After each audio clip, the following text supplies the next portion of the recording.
Nous avons transporté tous les élèves. Aujourd'hui, nous arrivons sur notre semaine, j'ai envie de dire habituelle, puisque la semaine dernière, nous avions des élèves qui rentraient le lundi, le mardi et le mercredi. Donc là, aujourd'hui, tous les transports sont prêts, les élèves sont transportés dans leurs établissements et ça se passe plutôt bien. On a eu un petit peu de difficultés cet été, mais on a demandé à l'ensemble des parents d'inscrire leurs élèves, enfin leurs enfants sur le site.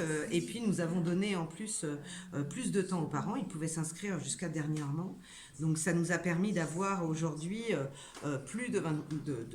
Alors on a 140 000 transportés dans la région, hein, mais on a au moins 90% de l'ensemble des élèves qui sont inscrits sur notre logiciel aujourd'hui. Tous les jeunes qui se sont inscrits en juillet et début août ont leur carte, mais tous ceux qui sont inscrits dernièrement, évidemment, vont avoir leur carte d'ici une quinzaine de jours.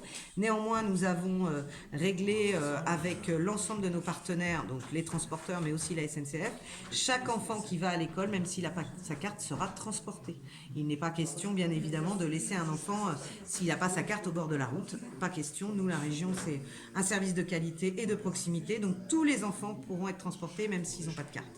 Ils peuvent toujours s'inscrire aujourd'hui, il n'y a pas de souci, et la semaine prochaine aussi. Simplement, il faut s'inscrire rapidement quand même, dès que les parents en aient conscience.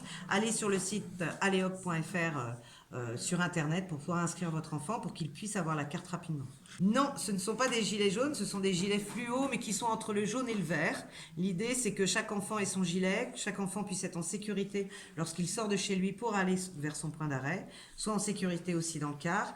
Mais nous ne souhaitons pas faire une distribution où l'enfant prend le gilet, le met au fond de son sac, comme la plupart des documents parfois qu'on retrouve en accordéon au fond du sac. Donc l'idée, c'est de les distribuer en lien avec l'éducation nationale et leur expliquer pourquoi on leur donne un gilet.